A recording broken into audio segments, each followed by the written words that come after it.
Hello student, this is नूतन चौहान। आज इस video में क्या करने वाले हैं, क्लास 9th का हिस्ट्री का चैप्टर फ्रेंच रेवोल्यूशन।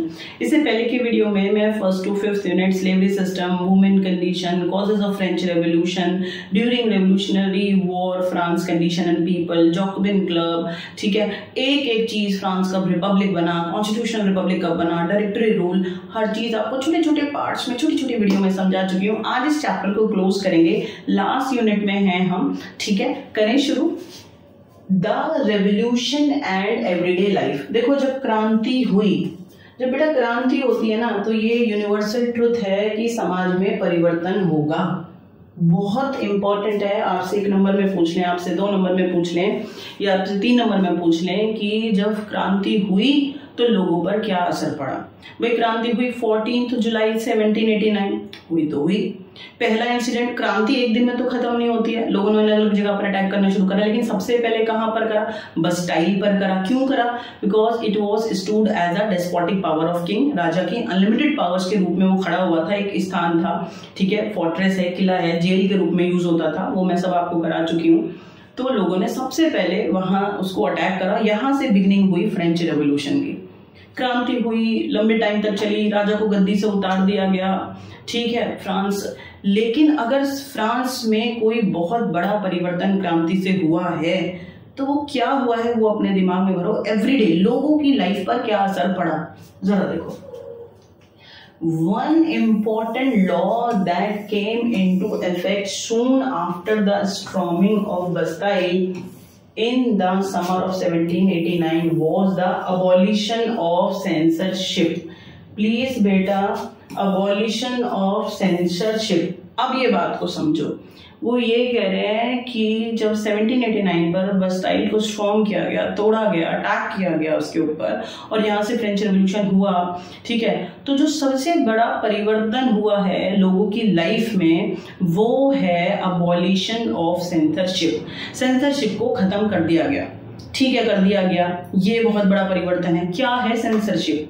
बेटा, बिफोर रेवोल्यूशन, ठीक है, राजा अपॉइंट सेंसर्स, ठीक है, मेंबर, कुछ लोगों को चुन रखा था as a censor, and they analysis all written material, press media material, newspaper, books, ठीक है, before printing. If any material found senses, ठीक है, अगर ऐसा लगता था कि कोई मटेरियल जो राजा के खिलाफ छपा हुआ है, राजा के खिलाफ क्रिटिसिज्म है इसके अंदर, तो उसको बैन कर दिया जाता था। आ गया समझ में? सेंसरशिप उसे कहते हैं कि जब लोगों के व्यू जो बोलना चाहते हैं, समझाना चाहते हैं, उनकी लिबर्टी को छीन लिया जाता है, राजा गवर्नमेंट के खिलाफ कुछ बोला नहीं जा सकता, उसको कहते हैं सेंसरशिप। प्रभु समझे, राजा ने एक टीम बनाई थी सेंसर की, कुछ लोग वहां पे मेंबर अपॉइंट किए हुए थे, एंड दे एनालाइज, चेक करते थे सारा रिटर्न मटेरियल जो न्यूज़पेपर, बुक्स में, मैगजीन में छपने वाला है, और अगर कोई भी मटेरियल ऐसा लगता था कि जो राजा के क्रिटिसिज्म में है और उसके खिलाफ है, तो उसको पहले ही बैन कर दिया जाता था, उसको छपने नहीं देते थे, है ना। तो फिर जब लोग खुल के बोल ही नहीं सकते तो फिर क्या फायदा? तो लोगों को ये है लोगों की लाइफ पे सबसे बड़ा परिवर्तन। सत्ता बदलती रही, राजा से कॉन्स्टिट्यूशनल मोनार्की बन गए, और कॉन्स्टिट्यूशनल मोनार्की से रिपब्लिक, रिपब्लिक से कंजर्वेटिव, और डिक्टेटर, डिक्टेटर से कंजर्वेटिव, और उसके बाद नेशन स्टेट फ्रांस बनेगा। एक लंबा संघर्ष है, पॉलिटिकल सिस्टम बदलते रहे। लेकिन अगर क्रांति के बाद सबसे बड़ा परिवर्तन हुआ तो now people get equality before law, now people get liberty, freedom to express their view, ठीक है। अब लोग अपने विचारों को रख सकते हैं, समझा सकते हैं। अब सेंसरशिप को अबॉलिश कर दिया गया, हटा दिया गया। और जैसे ही क्रांति के बाद सेंसरशिप को अबॉलिश कर दिया गया, इससे क्या हुआ कि मार्केट फ्लडेड विद बुक्स की बाढ़ आ गई, ठीक है, पानी की बाढ़ नहीं, बुक्स की। बहुत बड़े मात्रा में किताबें छपने लगी, मैगजीन छपने लगे, प्ले होने लगे, ड्रामा होने लगे, और लोग खुल के अपने विचारों को रखने लगे। आया, ये है सबसे बड़ा परिवर्तन लोगों के लाइफ में कि उन्हें आजादी मिल गई, फ्रीडम ऑफ स्पीच, ठीक है, they represent there view openly, liberty, आजादी, फ्रीडम मिल गई। अब उन्हें कोई ये नहीं चेक कर रहे हैं कि अगर राजा के खिलाफ बोलोगे तो जेल में डाल देंगे, आप ये नहीं छाप सकते, नहीं। वो अगर उनको लग रहा है कि कोई राजा का या गवर्नमेंट की पॉलिसी खराब है तो उसको कंडेम कर सकते हैं। ये है सबसे बड़ा लोगों की लाइफ में परिवर्तन। सेंसरशिप को अबॉलिश कर दिया गया आफ्टर फ्रेंच रेवोल्यूशन, ठीक है। चलो अब हम पढ़ते हैं, बिल्कुल लास्ट में हम आ गए हैं, 2 क्वेश्चन रह गए, नेपोलियन बोनापार्टा और लेगेसी ऑफ फ्रेंच रेवोल्यूशन। मैंने आपको बताया सत्ता में सबसे पहले Louis 16 as a autocratic monarch, उसके बाद क्रांति हो गई तो फिर फ्रांस क्या बन गया था, उसके बाद फ्रांस बना था कॉन्स्टिट्यूशनल मोनार्की। कॉन्स्टिट्यूशनल मोनार्की के बाद जब रॉबिस्फेयर सत्ता में थे, मैक्सिमिलियन रॉबिस्फेयर, तो France declare as a republic. उसके बाद फ्रांस अंडर डायरेक्टरी रूल्स, और अब डायरेक्टरी रूल के बाद सत्ता किसके हाथ में आ गई, डिक्टेटर के हाथ में आ गई। 1804 Napoleon Bonaparte crown himself emperor of France. France की गद्दी पे कौन बैठा, नेपोलियन बोनापार्टा। कब बैठा, 1804 में। प्लीज आप इसको याद रखेंगे, दिमाग में फिट रखेंगे कि कब बैठा, 1804 में। कौन है वो, एक डेमोक्रेट है, एक डिक्टेटर है, ठीक है, तो वो एक डिक्टेटर है, प्लीज याद रखेंगे, मिलिट्री डिक्टेटर है Napoleon Bonaparte. And he condemn, he hated democracy, democracy से चिढ़ते थे। लेकिन क्या किसी में सारी बुराइयां ही होती हैं, जी नहीं। Napoleon Bonaparte when sit on throne he did some reforms and these all are marvellous. उनकी गद्दी से उतरने के बाद, मरने के बाद भी पूरे यूरोप में उन रिफॉर्म्स को एक्सेप्ट किया गया। बात समझ में? तो let's talk about that steps taken by Napoleon Bonaparte to reform administrative system. लोग, ठीक है, एडमिनिस्ट्रेटिव सिस्टम को सुधारने के लिए, इकोनॉमी को सुधारने के लिए नेपोलियन बोनापार्टा ने कौन से एफर्ट्स किए, ठीक है। Napoleon saw his role as a moderniser of Europe. जब नेपोलियन गद्दी पे बैठा तो उसने बोला कि सिर्फ फ्रांस नहीं, he want to expand his power, ठीक है, आसपास के नेबरिंग कंट्रीज को, टेरिटरीज को उसने जीतना शुरू करा, अपनी पावर को बढ़ाना शुरू करा। तो he himself declare as a moderniser of Europe कि मैं यूरोप में आधुनिकता ला रहा हूं, उसको सुधार कर। अच्छा, he introduced many laws such as the protection of private property, ठीक है, उसने लॉ बहुत सारे बनाए सुधारने के लिए एडमिनिस्ट्रेटिव सिस्टम को। तो उनमें से एक है प्राइवेट प्रॉपर्टी के लिए लॉ बनाया, उसके प्रोटेक्शन के लिए कि कोई छीन ना पाए, इंडिविजुअल प्रॉपर्टी के प्रोटेक्शन के लिए उसने लॉ बनाया, ठीक है। A uniform system of weight and measures provided by the decimal system, यानी पूरे फ्रांस में एक जैसे वेट और मेजर्स बनाए गए, व्यापार इजीली, जो ट्रेड है स्मूथली चल सके। ये नहीं है किसी राज्य में कोई और यूनिट है नापने के लिए और वजन को, और किसी जो स्टेट है उसमें कोई और वजन को नापने के लिए यूनिट है।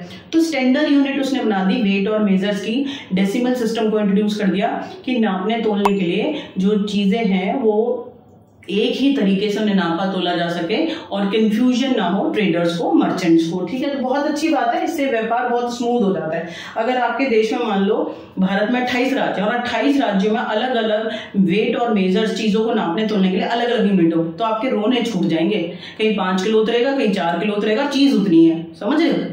तो कह रहे यूनिफॉर्म स्टैंडर्ड उसने ले लिया मेजर और वेट का, कि हर चीज एक ही यूनिट होनी चाहिए नापने तोलने के लिए, बहुत बढ़िया बात है। Initially, many saw Napoleon as a liberator who would bring freedom for the people. Initially मतलब शुरू में तो लोगों को लगा भैया right to equality before law दे रहा है और प्रोटेक्शन प्रॉपर्टी राइट दे रहा है फॉर इंडिविजुअल, हाँ, वेट और मेजर्स का यूनिट को सुधार रहा है, कम्युनिकेशन और को ट्रांसपोर्ट को पहले से बेहतर बना रहा था वो। तो लोगों को लगा भाई ये तो मॉडर्नाइजर है, लोगों को लिबर्टी देना चाहता है। तो इनिशियली स्टेज में उस सब लोगों को लगा एज अ लिबरेटर। नेपोलियन को सबने एक आजाद आदमी के रूप में देखा कि सबको आजादी दिलाएगा। But soon the Napoleon armies came to be viewed everywhere as a invading force. लेकिन जल्दी लोगों को समझ में आ गया कि कोई लिबर्टी नहीं दे रहा, ये क्या कर रहा है, 1 बाय 1 अलग अलग टेरिटरीज पर कब्जा करता जा रहा है, ठीक है। He was not a liberator, he was a invader. Invader माने कब्जा करने वाला, दूसरे राज्यों को, देशों को हरा रहा है और उनके रिसोर्सेस को यूज कर रहा है, अपनी पावर को बढ़ाता जा रहा है। हाँ, बिल्कुल सही बात है। He was finally defeated at the Waterloo in 1815, ये आप याद रखेंगे प्लीज। जो नेपोलियन बोनापार्टा है बहुत ही कम टाइम के लिए गद्दी पर बैठा, but he did so many reforms. अच्छे थे वो सुधार तो व्यापार के लिए, कम्युनिकेशन के लिए, ट्रांसपोर्ट के लिए, इकोनॉमी के लिए। तो उसके मरने के बाद भी लोगों ने यूरोप में उन सुधारों को एक्सेप्ट किया। बट शुरू में लोगों को लगा कि वो एक मॉडर्नाइजर है, लिबरेटर है और हमें भी आज़ादी दिलाएगा हमारे देशों में आके, टेरिटरीज में। बट लोगों को जल्दी रियलाइज आ गया कि ये लिबरेटर नहीं है, ये क्या है, इन्वेडर है कि हमारे देशों में आ रहा है और हमारी जो स्वतंत्रता है, हमारे जो अधिकार उनको उल्टा छीन रहा है, हमें हमारे देशों को हरा रहा है और हमको कंट्रोल कर रहा है, हमारे रिसोर्सेज को कंट्रोल कर रहा है। आखिरकार जो इतनी आतंक मचाएगा कोई भी पूरे विश्व में, सिकंदर है, नेपोलियन है और समुद्रगुप्त हैं जिन्होंने विश्व विजेता बनने की कोशिश करी, तो कोई नहीं कर सकता। कोशिश बहुतों ने करी और सबने मुंह की खाई है। तो उनमें से एक है नेपोलियन बोनापार्टा और वाटरलू की लड़ाई में कंजर्वेटिव्स ने इनको हराया 1815 में। तो ये है नेपोलियन बोनापार्टा और डिक्टेटर हैं और 1804 में गद्दी पर बैठे थे फ्रांस की। तो मुझे लगता है आपको ये समझ में आ गया होगा। अब इस चैप्टर का बिल्कुल लास्ट क्वेश्चन पर हम आ गए हैं और इसको कराकर चैप्टर क्लोज हो जाएगा। और एक एक चीज मैंने बारीकी से पूरे फ्रांस की आपको बहुत छोटी छोटी वीडियो में बताई है। आप इसको देखो, आपको आराम से समझ में आ जाएगा। आपको पूरा फ्रांस घूमने के लिए मिल जाएगा, आप कभी नहीं भूलेंगे। ठीक है। The legacy of the French revolution. देखो बेटा, ये भी यूनिवर्सल ट्रुथ है। आप कोई भी काम करोगे ना, उससे सीखोगे जरूर। गलत सीखो, सही सीखो, आपके सेंस ऑर्गन आपको कुछ ना कुछ सिखा देंगे जो आसपास आप देखते हैं। तो फ्रांस की क्रांति, ठीक है, आजादी के लिए, सोवरन बनने के लिए, नेशन स्टेट बनने के लिए इतना बड़ा संघर्ष हुआ। यूरोप की एक बहुत बड़ी जो कंट्री है उसमें ऐसा हुआ। तो ऐसा नहीं हो सकता कि लोगों ने उससे कुछ नहीं सीखा। और इवन यूरोप की कंट्रीज ने फ्रांस से सीखा और अदर जो कॉन्टिनेंट है वहां के लोगों ने भी फ्रांस से सीखा। तो अक्रॉस द वर्ल्ड आने वाली जनरेशन्स ने फ्रेंच रेवोल्यूशन से क्या सीखा? इक्वलिटी सीखी, फ्रीडम सीखी, लिबर्टी सीखी कि जब फ्रांस के लोग क्रांति करके आजादी ले सकते हैं तो व्हाई नॉट अस। अलग अलग जो कॉलोनी थे, जो गुलामी में हैं, ठीक है, ब्रिटेन की हमें कॉलोनी बनाया हुआ था 200 सालों के लिए, याद है आपको? तो सबने कुछ ना कुछ फ्रांस से सीखा कि जब फ्रांस आजादी ले सकता है संघर्ष करके तो हम भी ले सकते हैं। तो let's talk about legacy of French revolution की पीढ़ियों ने फ्रांस से क्या सीखा। देखें क्या सीखा, क्या सीखा? सीधी सी बात है, लिबर्टी और डेमोक्रेटिक राइट्स। जो फ्रांस में आपको पता है जब कॉन्स्टिट्यूशन बना तो लोगों को राइट्स मिले थे, right to equality, freedom, freedom of speech, ठीक है, राइट टू लाइफ, ये सारा आपको सिखाया था ना। तो ये कह रहे हैं कि जो वहां से लोगों ने क्या सीखा? आइडिया ऑफ लिबर्टी सीखा कि आजादी का आइडिया लोगों को मिल गया। डेमोक्रेटिक राइट्स की लोगों के को विकास के लिए कुछ राइट्स होने चाहिए, जब फ्रांस में हुए तो हमें भी मिलने चाहिए। Were the most important legacy of the French revolution. बाकी भूल जाना, बस ये याद रखना, liberty, democratic rights idea we learn from France. This is the most important legacy of French revolution. France के क्रांति से पीढ़ियों ने, जनरेशंस ने अलग अलग कंट्रीज में क्या सीखा? Liberty and democratic rights. ठीक है, आगे चलते हैं। colonized people reworked the idea of the freedom for bondage into their movement to create sovereign and nation state। अब मेरी बात सुनो, आप सिर्फ ये याद रखो, आइडिया ऑफ फ्रीडम और colonized people, ये वर्ड हम पकड़ लेते हैं और बनना क्या चाह रहे हैं? सोवरेन नेशन स्टेट बनना चाह रहे हैं। बस ये 3 शब्दों को आप पकड़ो, सेंटेंस अपने आप डेकोरेट कर लेना। कॉलोनाइज्ड पीपल क्या होते हैं?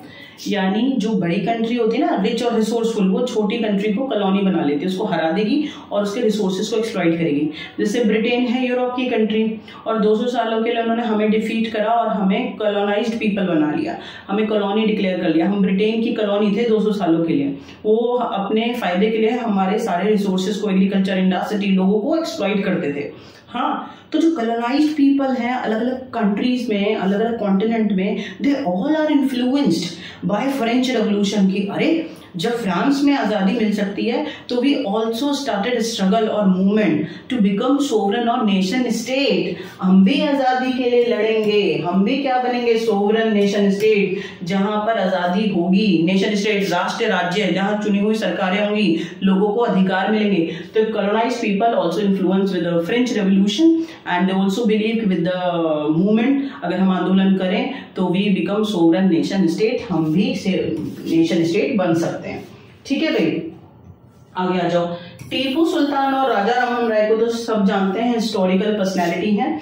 तो Tipu Sultan and Raja Rammohan Roy are influenced by these ideas, liberty, democratic rights, freedom, equality, ठीक है, सोवरन और नेशन स्टेट। इन आइडिया से भारत देश के जो ऐतिहासिक लोग हैं जैसे टीपू सुल्तान और राजा राममोहन राय, वो भी बहुत ज्यादा प्रभावित हुए। ठीक है, तो this is the legacy of French revolution. सब भूल भी गए तो याद रखना कि लिबर्टी, ये स्वतंत्रता का आइडिया, ये डेमोक्रेटिक जो राइट्स हैं, लोगों को मानवीय अधिकार जो दिए जाते हैं, ये सब ज्यादातर कंट्रीज ने कहां से सीखा है? फ्रांस से सीखा है। क्या आपको पता है हमारे कॉन्स्टिट्यूशन में भी हमने फ्रांस से ये idea, liberty, freedom idea France से ही अडॉप्ट किया है। ठीक है, तो ये है फ्रांस की लेगेसी। चैप्टर पूरा अच्छे से कंप्लीट हो गया। शुरू कहां से किया था कि फ्रेंच रेवोल्यूशन हुआ, कहां से हुआ? 14 जुलाई 1789 को बस्टाइल पर लोगों ने अटैक करा। बहुत सारे रीजन रहे, परेशान थे, subsistence crisis, middle class role, ठीक है, और फिलोसफर रोल्स और condition of different estate privileges, सारे फर्स्ट और सेकंड स्टेट एंजॉय कर रहे हैं, सारे टैक्सेस थर्ड स्टेट को देने पड़ रहे हैं। क्रांति हो गई राजा के खिलाफ। उसके बाद जो मोनार्की सिस्टम है वो खत्म हुआ, फिर कॉन्स्टिट्यूशनल मोनार्की फ्रांस बना। 1791 में कॉन्स्टिट्यूशन बन गया, एक्टिव और पैसिव सिटीजन बन गए, लोगों को कुछ राइट्स मिले।